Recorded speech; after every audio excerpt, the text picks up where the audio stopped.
Welcome to another edition of Cut the Chat. It's going to be a great show today. To my left, we've got the guy that's keeping lighties in the game, Mr. Aaron Fontaine, the one and only. That rhymed. I thought you were talking about Lee.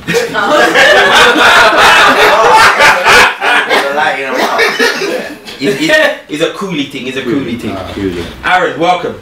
How you doing, guys? You good? Thank you for having me. Thanks for coming. No, that's alright. Stop there. Then to my far left, we've got the slimmest. Why do you introduce us? Like, they kind of know who we are. Well, how do you know? What happens if they're watching for the first time? I was going to say that. No, but like... No, but nothing. Stop talking. To my far left, we've got the slimmest comedian in the game. Putting on weight now. Putting on weight? Okay. You getting that money, innit? Well, I've got a little something there. I don't like to brag, but yeah, the paper's fit right now. Not ain't long. Not ain't long. Looking for more. That's what I got right now. And to my right, we have the lovely Letitia Hector. Hello there. Hi. With the poshest voice in the world. Hi, Ace. Hi! Hey. Hey, high five! What's going on? Heaney! Is that the thing you said? Heaney, how do you remember? It's just Heaney. I don't Sorry, know. anyway. What's that? What does it mean? It's like in it, but with no T. Is that what it is? Yeah. Heaney! And to my right, Okay. Femi, bad man. Safety. Oyoneri just missed out on the Nigerian elections. Don't know. He missed out on 4 votes. You know what the wickedest thing is? I would love to be Nigerian president. What would you do? I'll embezzle bare money. No, I'm just I'm Just ban bleaching cream. Would I ban bleaching cream? I would, but like, you know, I'll probably make my own brand. Like, it's so popular out there. No, I'm just joking. I was gonna say. Joking. You see, like things like bleaching cream, stuff like that. Yeah, I feel like it's an issue more for black people in the West. Like people in like Nigeria, like it's just like standard, isn't it? Like I don't think it's there's a lot of things that are issues in the West. Like for black people in the West, I feel like it's an identity thing that are not really issues in places like Africa. How dark were you before the bleaching cream? I've never used bleaching cream. You sure? Are you sure? Wow! What? Jokes! It's all jokes. It's a No, good it's question. fine. Yeah, I've never had to use You that. never had to use it? No. Came out light skin. This is how I came. Anyway, this week, Jay-Z and that, they had a press conference. They had a press conference to launch off their new streaming service. And a lot of people, it was criticised a lot on social media because it was all these big artists coming together to launch off this service to make more money. They felt like they weren't making enough money from Spotify. They weren't making enough money from all the other, you know, Spotify, Pandora. I think those were the two big names that they felt, you know, needed to remunerate them better. And so they came under fire on social media because they promoted it like it was like a social justice campaign. So there was all these, you know, the biggest artists in the world from like different genres essentially on stage launching off this thing, you know, to seek a way for them to make more money. How do we feel about that? I think it's bollocks. I think it's bollocks. You can't be 300 mil in and start talking about I need to make more money. I'm not getting enough money from things that are out there already. If you want to start up something because you want to own something, then cool, I'm all for that. You know, the music industry and the film industry, irrespective of how many actors and rappers and whatever there are, it's still very predominantly white owned.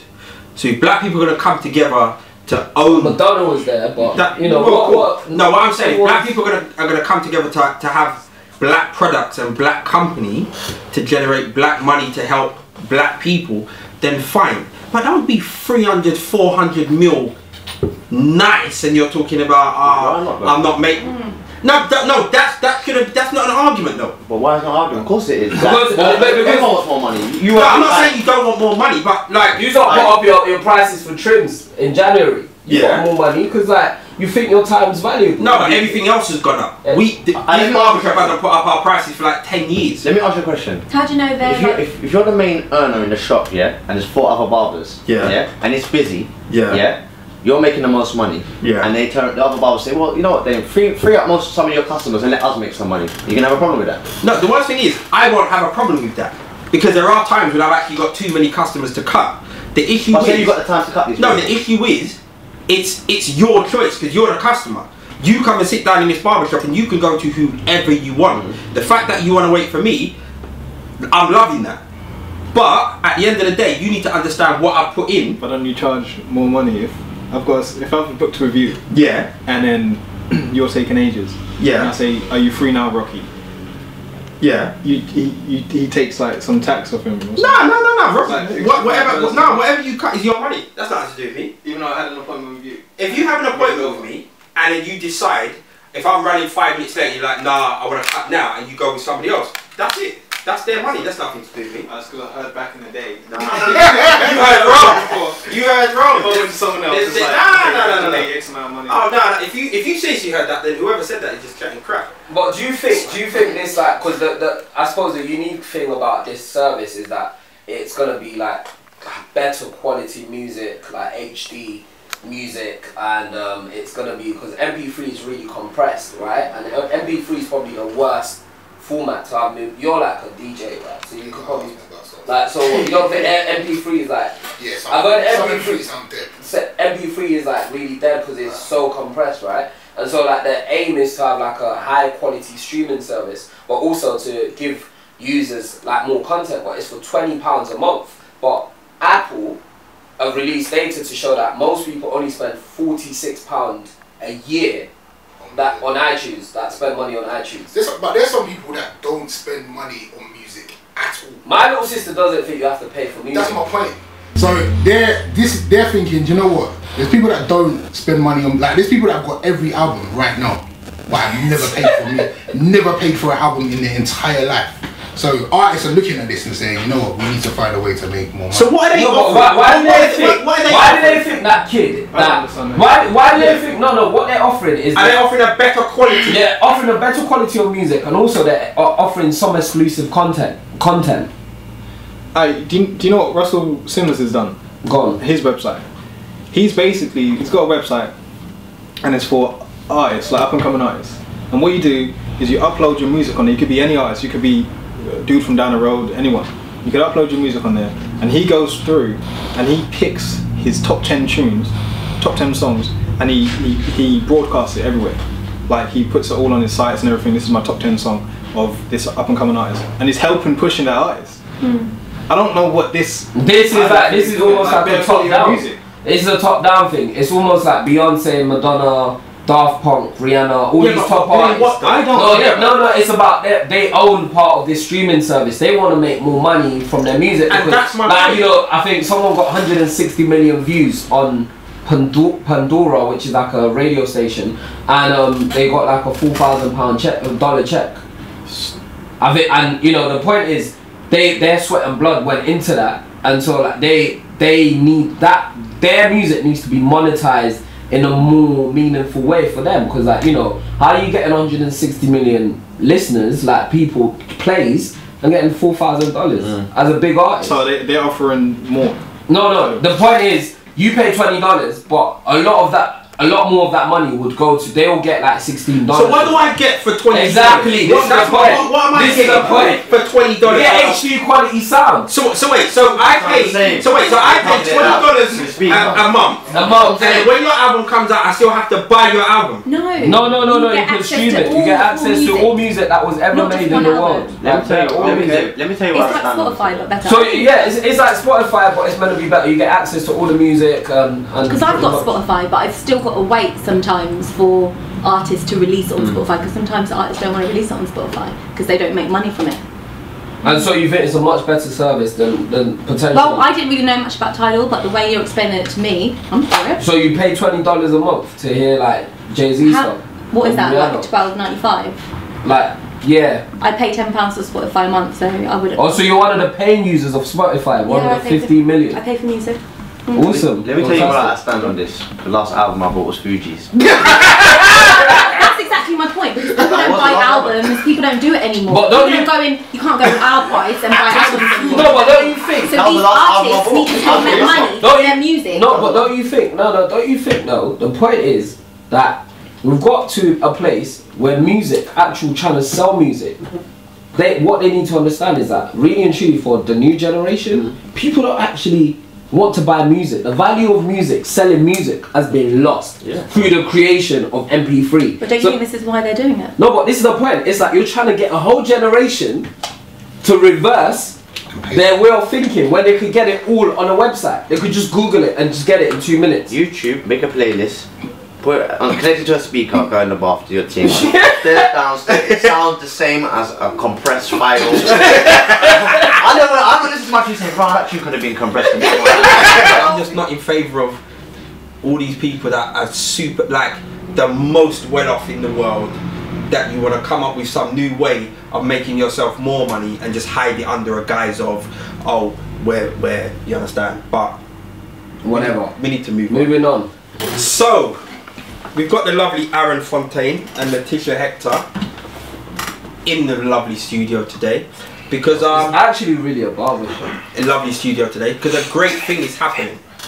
They're both stars of internet show that has been popping off for the last year or so called Venus versus Mars, and it's just been commissioned, bought, lended, part borrowed, acquisition, part something by Sky Atlantic.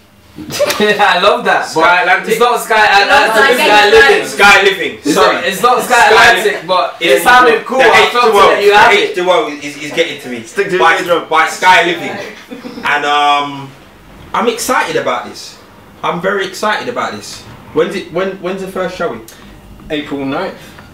Next week Thursday. Yeah, next week Thursday. Next week Thursday. Yeah, I just think it's come a long way. Like you said, a year, but it's actually like 3 years. I was gonna correct you on that one. Yeah, like I was early days. How old was you when you first? I was 22, 23. Don't disclose any ages. How old was you? I'm comfortable. Anywho, so we did that. That was the first day I ever met Letitia. On set. Yeah, on set. Okay. How did you both get involved in it? Did you audition? Well, Babby writes theatre plays. Babby's a writer of Venus vs Mars, and she actually had casting for, is it Love Is a Losing Game? Yeah. Which I applied for because I trained in theatre, so that was more my area. And I didn't get casted for it. She didn't email me back and say you didn't get casted for it. She didn't email me back and say, oh no, I don't want you. I didn't get no response. I was just like, oh, okay. And basically about 9 months later, she contacted me randomly, said I've got this idea. It's a web series. I didn't even know what a web series was, to be fair. And she literally just sent me the brief, and I was like, yeah, I'm interested. Yeah, I'll come to London for that. So that was it. Wait, where are you from? High Wycombe. Oh, not too far. Yeah, it's not far, but it was far when I had to travel up and down and get no money for, you know, resources and stuff like that. So. That's But hey, it's a sacrifice I made, and I was happy with it. It's an investment. I'm not in yourself, though. Definitely, like that, because. No, think about that. You know, it's an investment in yourself. No. Yeah. Like how you just said. That's exactly how I looked at it. I had previously worked with Babby before. Like we was kind of on a come up together, me and Babby. Like I just started acting, and I was in her play. So we was doing work together before Venus versus Mars, and then she told me about this webisode. I said, I'm gonna get all the camera experience I can get at this moment in time because I'm an experienced actor, underexperienced. So all the stuff you're seeing there is very early stuff, early stages. And I met Letitia the first day. We didn't know each other. We just kind of like connected and bonded straight away, and it was like, yeah, it was a good. That day I met Aaron, I actually was bald. I had no hair, like I literally shaved all. I did race. But it looked good. You worked it well. Thanks, mate. It looked good. I did Race for Life, and I shaved my hair off, and I had a wig when we first started filming, so I don't know if you thought that was my hair, but it wasn't. Anyway, so then we finished filming, and he came into the room. I had the wig off, and he was like, "What?" Like literally. But look, you worked it well. You're picturing it now, aren't you? Yeah. Yeah, I think my head was a bit slimmer then. I put a bit of weight still. Like for those that don't know, you know, what is the show? What's it about? What's Venus versus Mars? I would describe Venus versus Mars as a Sex and the City sort of vibe. A lot of people have been comparing it to that.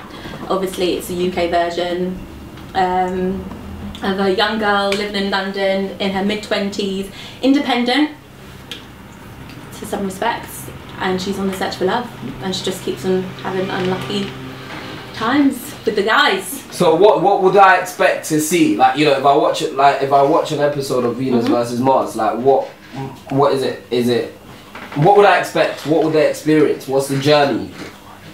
That would be giving it away, wouldn't it? No, but like you don't have to give it away. Like, you know, you'll be seeing so Venus on a quest to find love. I play the ex-boyfriend who's kind of always in and out of her life, and because I'm friends with her brother, it's like she always has to see me. And a lot of the time you're going to see one of the scenes there where I come in and he kind of just crashes the house, and so we'll let you watch it. But yeah, it's like, it's Venus's quest to find her true love, to find that perfect man, that relationship, and sometimes she might be wifey. Have you been I used to be like memes. Have you been in that space though, like where you've been like, you know, like looking for yeah. I don't ever look. Oh yeah. No, I don't mean it like that. I mean like you all, Even when you was bald, he wasn't looking for you. Just running around with a shiny head top. I wasn't that bald, I had like a little pepper grey in there. But I'm a person that I'm quite comfortable with myself and my own space. So I don't ever crave that companionship. It's just not me. Do you know what I mean? So I'm comfortable with that. If something happens, then it happens, and I'm happy with that. But I wouldn't go looking for it, or I don't do that personally. Okay. Sorry. You're right. I thought, no. That was a good answer. Sorry. Like when you guys started this web series, did you ever think? Did you look at it thinking, you know, yeah, one day this is gonna be on Sky? Did you think it'll go beyond? Did you go beyond? I mean, in anything I do, I always have kind of high expectations whilst doing it. And I've always said to Babi that I have faith in her work. She grasps a lot, and she met I have to say, Purple Gecko and worked with Purple Gecko, and the team became stronger. No, I'm just gonna say, forget editing purposes. Victor, come, because this is the second half of the brains behind Venus versus Mars. Victor, come. Sit on Lisa. Yeah, I'm gonna jump here. Yeah. So, Victor, What's going on? explain to the wonderful people who you are and what Venus versus Mars is to you. I'm Victor the Golden. I am the founder of Purple Gecko Productions. I'm also the director and producer of Purple Gecko. Of Venus versus Purple Mars. Gecko. You're nervous. I'll do my thing in the back. You know the ball on camera. Nervous. Oh, cool. What's good? Okay, so tell us about the journey. So what's the journey been like, you know, from the online space to like take it to working with a broadcaster? Alright, so when we started this with no money, no nothing. It was literally me, Babi. We came together. Babi had a good script. I thought, it sounds good, let's create something. She got a cast together.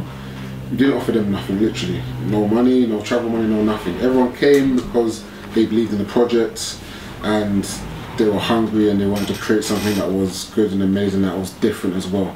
So we literally filmed for about 6 months, every weekend in, weekend out. Everyone gave their time, energy.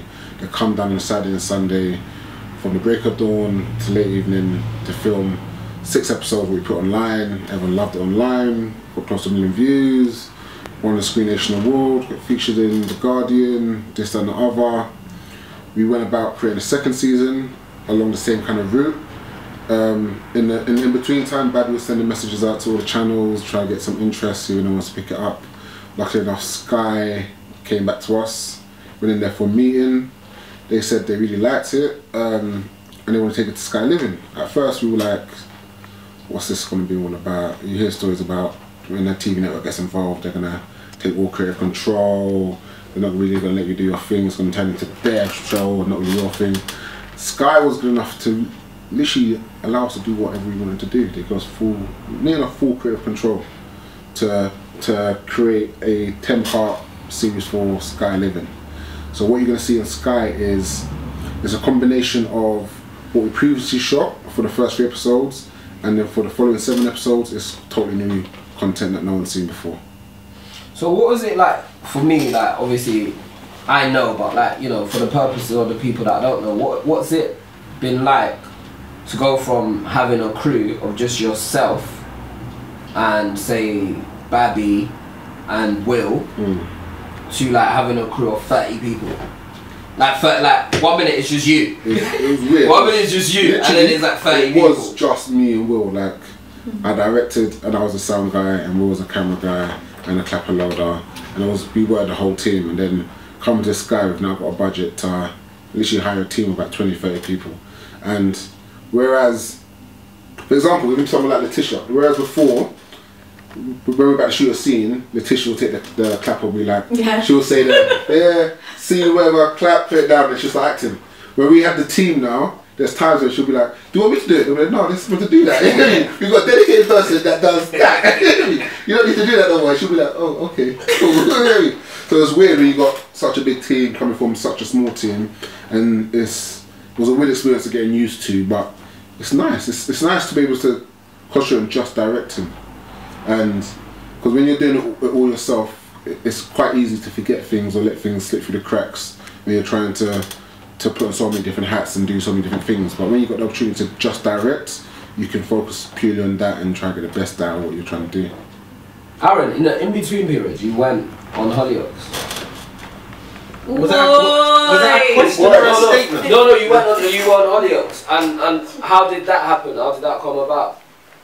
How did Hollyoaks come about? Yeah, Big man Aaron. I was my agent got me the audition, and then. Well, you know, what was it like? You know, you got the audition, and then you got it after one audition. Okay, yeah. So I'd filmed my last stuff with Venus vs Mars like a year previous to the audition. I got the audition there's one held in Spotlight in Leicester Square. They liked me there. They sent me up to Liverpool, had another one there. And then something funny happened, but I'm not supposed to say it on camera. I'm not going to say it on camera, but there's 2 Aarons in the audition. They picked the wrong one initially and told me I hadn't got it. Then they rang me back saying you have got it. So it was like one of those up and down moments. So I was over the moon. So I was up there for a year. I learned a lot about the craft. I just up there just learning. And then when I came back to Venus vs Mars, because literally as I finished, Victor contacted me saying we're gonna have to shoot one more scene for you. I'm like, well, I'm not skinny no more. I was like, I'm not skinny no more, and I've got a bit darker. I don't look like that. It don't look like that on the TV screen.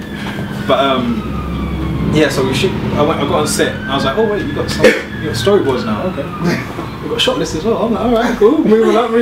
And then like just little minor details of the shoot was like even having the script, what do they call it? Sides. Yeah. No, the woman that fed you the lines. That one. Script supervisor and continuity.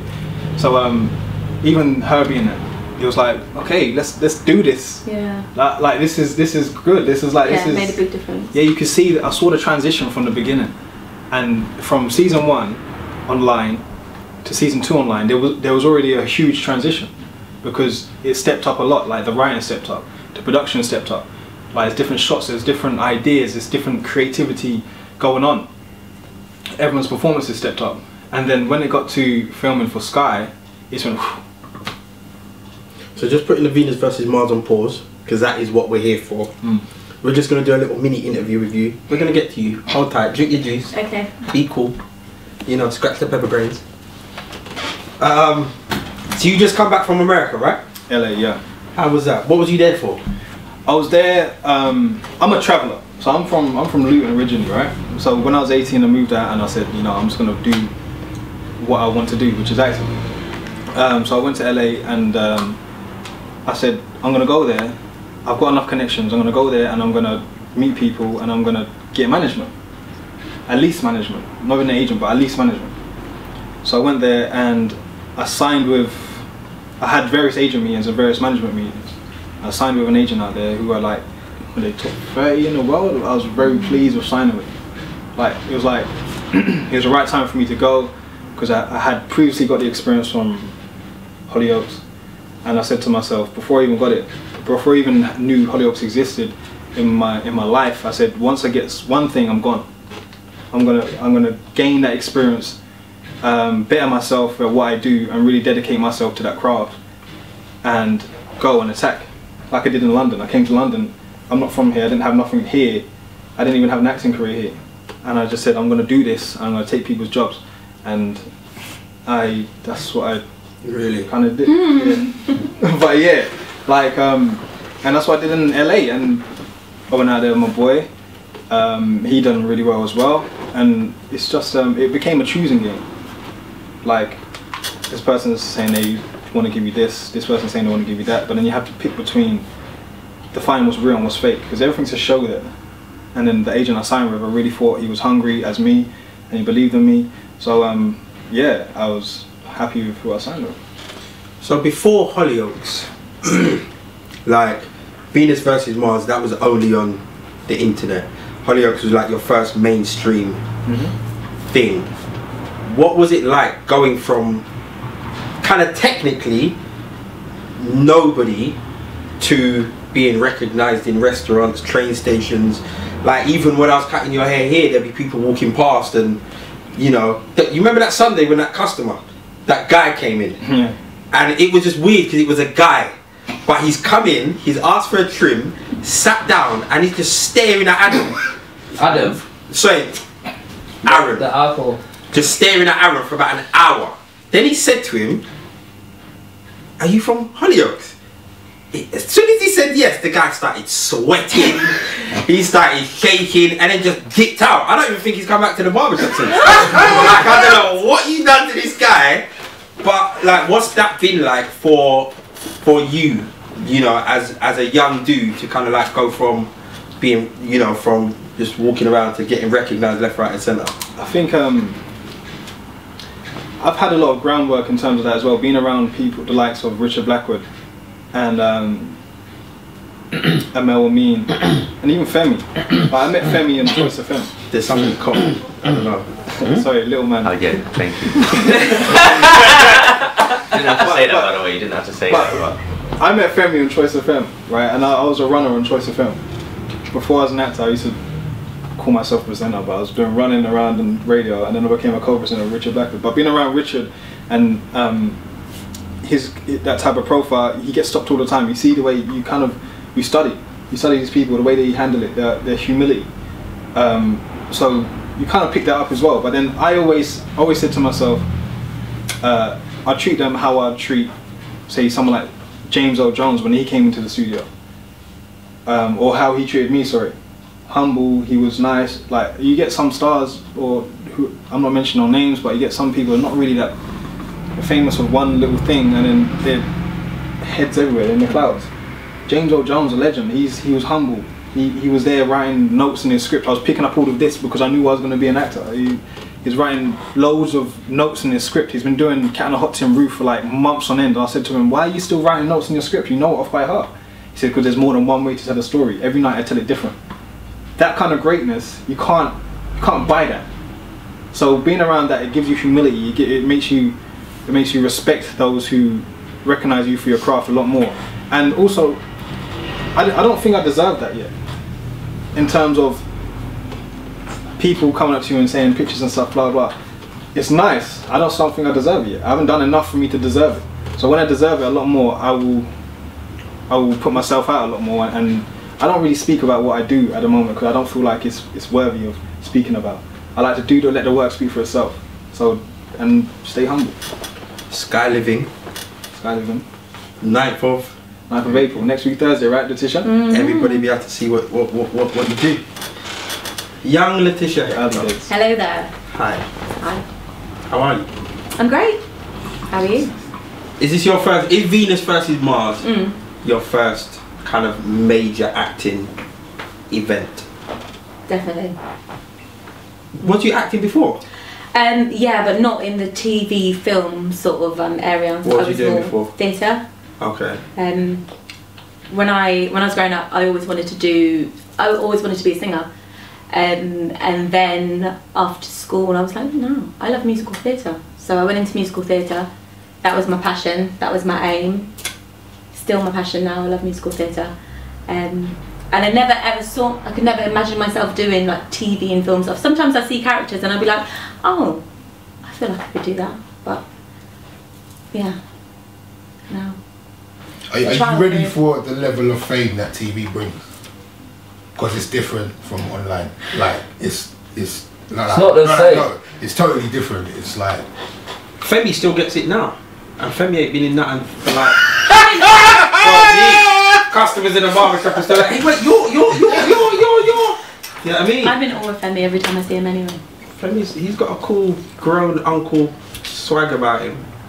He does. Nice, man. No, you are. It's weird when young customers in the barbershop and they recognise him. He doesn't par them off, but he doesn't par them off. He's not rude, but he doesn't. Like Aaron said, he doesn't kind of like. Feel like he does. Yeah, he's actually. I'm just Femi, innit? I've got a wife and kids. I think it's harder for females. Because you're a girl as well. It's different. Yeah.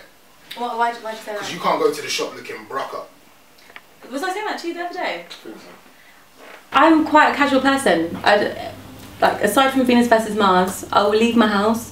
I have my scarf on my head. Yeah, but see, when the paparazzi start landing on you. Exactly, but that's just me. I'm really comfortable. Yeah, but see, you need I'm very comfortable. You need the little hot comb, you need the mini hot comb and just curl it. You can't, the paparazzi, they've got them big camera lenses. Like, Aaron's cool, it's a little bit of stubble, I'm going for that little stubble look. You like, Sky! I don't think you understand. Like, do you understand, Victor? Sky! Victor understands. I think with Letitia, she's her character within herself is very strong anyway. So that's what I mean. I'm just so comfortable very with laid myself. back though. And also at the same time, are you ready for the level? I think it's the different thing for women. It's the level of guys that are gonna start coming at you, and that's I'm not even saying that like that you've never had guys coming at you, but I don't think you understand. But again, Letitia. No, your time done, bruv. No, I'm just joking. No, I mean, are you ready though? I haven't actually thought about that. Because do you know what it is? Like, I know a lot of actresses, and like there's been actresses that have had said to me that I've known of as well. That have been big producers will invite them out, and that's partially actresses have this thing where they're massive producers in the game that could give you your biggest job in your career, and also they just want to take you out on a sly date. Like you're gonna go from. Sorry, I want to address that just quickly. If you were, I used to be very naive. So if that was proposed, I'd be like, oh yeah, okay. Then I'd go and I'd be like, hold on a minute. This is something totally different from what you proposed. But now, I know that sounds, but I am very forward thinking. No, but you never know. Like if he's saying, oh, let's have a meeting about this script. Like we've got this script. Oh, I just watched your show. It's fantastic. It's amazing. I'd love to meet you. And their assistant emails you, and all of this stuff is happening. It doesn't say, oh, I want you to come out with me on a date. But that's what I mean. You're just alert now, aren't you? Like I'm alert. Because you're gonna go from man sliding up in your DMs to man trying to slide up in your back pocket in real life. Like Lee, I think we should do move to her, Lee, and let's see how she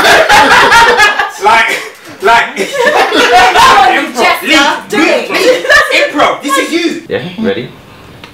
You're acting like she's not the one that's on Sky. And I know, but I'm ready. I'm trying to up my game now. Are you ready? Ready. Give me a count. Now. 3, 2, 1, action. Letitia, I thought your acting was great on that Venus versus Mars. I really appreciate that. Thank you. Okay. You see my work too, right? I haven't actually. You haven't seen it? No, where can I see it? You can YouTube. Okay. A couple films out, you know what I mean? I thought you was amazing. To be honest, I thought you was the best. You know Leonardo's. Really? Yeah, I'm proper things. So you know me. Okay. Give it a brief. Yeah, I have seen you have stuff. seen me? No, forget all of that. That's All not right, even, cool. that's not where I'm at the moment. All right, where are you at then? No, well, I'm just, you know what I mean, I'm just working on other stuff, you know what I mean? I've got this script, I think you'll be wicked for it though. Really? Okay. Like, you free weekend? For... No, you come and have a look at it. I can send it to you, but it's not the same, because I just want to do a little read with you. If you... Well, do you know what? What I would prefer, if you can send that over to me in email, just in case I'm not really Letitia, perfect for the you're role. not understanding where I'm coming from. You're not understanding. Where are you coming from? What I'm saying to you, I need to see if we had that connection, because this script is big. I understand that, but what if I'm not really matching? You don't want it? I'm not saying that at all. Well, if you don't want it, just say you don't want it. I'm just saying. Because there's someone else that wants it. I don't really like your attitude right now. No, I'm not. Oh, sorry, I'm coming across I'm going to speak to my agent about it, and then I'll Who's your get agent? back to you, yeah? Who's your agent? .com. Yeah, .com. Yeah. I know .com. Forget that then. That's what you want. Listen, it was for you. Like I said, I'm not going to discredit. I thought your work was amazing, and I think you're good for this. I really appreciate it, but let's stay in contact. That's fine. No, I don't need your number. You know who I am. You know who I am. You don't want to work with me. I don't want to work with you. I'm giving you an opportunity, That but always obviously, happens, doesn't it? some people think they're too nice. So they did one Venus versus Mars. Oh, I didn't know you was one of those guys. But I'm not one of those guys, but now you made me one of those guys. I'm sorry. You need to be sorry. Spell it out on a letter. I want your agent to email me. Well, I'm still talking to you. Why are you shouting? No, I'm vexed. Okay. Fucking vexed. She handled it well. I bet you passed. Thanks, Did you guys. really do that? Huh? Did you really do I that? would, because like, why would I like go and meet you randomly? Will Smith. But why Do You it. wouldn't swerve Will Smith. Oh, he's Will energy. Smith. No, but this is the Energy point. is a lot You different in person. feed off it, No, don't but Letitia, this is the point. Like, this is what I'm saying to you. Oh, God. Will Smith could watch Venus versus Mars. This is the point. sorry. It's like you're not. The thing is that the level of exposure that comes with being on a Sky show doesn't. It's not like you're on, I don't know, man. You're on like an African channel or something like She's that. not silly though. No, but She would know it. The thing is, yeah, I know this issue. Yeah, she would go out with people. But understand, yeah, she's not going to go to someone's house to read no script. If you want to go to a restaurant and go read a script or go have coffee or something like that, she'll go. Dude, you're missing the point. You're missing the point. They will book you a nice hotel space in a. All these hotels in Seoul have bars. They have restaurants. That's equivalent to someone's house. What, in a hotel bar? I agree with what he's saying. No, but hotel bar. Like there are levels. Yeah, Yes. hotel bar. What's wrong with a hotel bar? The point I'm saying is there are levels to this thing, and like if Will Smith calls you for a meeting, you will go. I'll go. Oh, on that night, where we don't have wife and kids. My thing is, as soon as it stops being about work, You said That's when you you said know, don't you? like yeah, You but said as long as it's about work all the time, it doesn't really matter where it is. As long as it's about work. It work. happened to me before. It happened to me previously before, and this is like when Venus vs Mars just literally started coming out. So it got a bit of exposure. I got a bit of exposure, and someone invited me out. They said, "Oh, blah blah blah. I want to do this." So we went out to eat. I was like, "Okay, cool. Let's discuss." It was off the Richter scale. You told me that story. That's not what we were talking. I did tell you that story. did. See, and I was like, no, we shouldn't. And I said, hang No, on a let's minute, say this is no, that's This not. is I said, we're not talking about that. So then I didn't pursue it at all. I'm not stupid. I'm gonna guess on the show. That could be anyone. I'm not giving no high fives. I'm not doing anything. There's like 50 people though. There's about 50 Let's say people. it's pepper. There's about Leave her. That's not fair. So Venus, see Venus. Yeah. She comes across like a bit of a loser. Does A she? little bit, but I think it's funny. Is that how you? That's not. In the first, because In the first few episodes, we she went was to a like- private screening the other day. Yeah. In Yesterday. the yesterday. Was it Day before yesterday. Day before yesterday. Well, a few days Come out ago. on Friday or something. A few days ago, we went to a private screening, and the first two episodes, which were fantastic. Thank you. Yeah, you did come across like a bit of a lost soul. It's a bit of a beg. Yeah, like the Can't way hold you your was. drink. Yeah. I don't think she was losing. I think she was just hungry. The way she was. Slightly. The way you was moving in the gym. She's a bit thirsty, Yeah, you know what I'm saying? Venus is a bit of a thirsty character. I know where Ace is going. It's really like, is that? Do you know people like that? Did you draw that from your own experiences? I Is there like, No, is there somebody? I definitely know people like that. I don't know if they're like. I don't think they're like that anymore. Right. But do you know what? I think from the beginning, Venus goes on a journey, right? Right. So those two first episodes, yeah, you might have got that from her, but she definitely does not sustain that character throughout the season. And it's nice for you to. If you carry on watching the show every week, you will travel with her. You'll see what she's going through. Even from your perspective, just because you're a guy doesn't mean you're not going to relate to her. Do you know what I mean? And that's what I really liked about the writing and the series itself. Fantastic. So there's the show is going to be on Thursday, the 9th at What 11 time? after So- Scandal. Yeah, 9th of April, 11 PM, right after Scandal. Sky Living HD. Both on Sky and Virgin. Virgin's got Sky Living. Yeah, too. yeah, yeah. I've got versions, so yeah. Tune in. Well, thank you very Letitia. Thank you very Thanks so much. much for your time. Thank you for inviting me, guys. Thanks for your Thank you time. on the show. Thanks, Thank you Aaron. guys for Aaron, Always a pleasure. Victor, you Thank know you, what? Victor. You suit this situation. You suit. I've seen you come up, and it's weird. The kind of more Victor does, the bigger his nose grows. Oh my goodness. Alright, you need to cut that. Here we are. Tuesday versus Mars next Thursday, 9th of April, 11 PM. Sky Living HD. Make sure you tune in, please. Tune in. See you later. Can I go to the toilet? Where is it? It's downstairs. Shit, man. Yeah, it's the alcohol. That Good cut, yeah.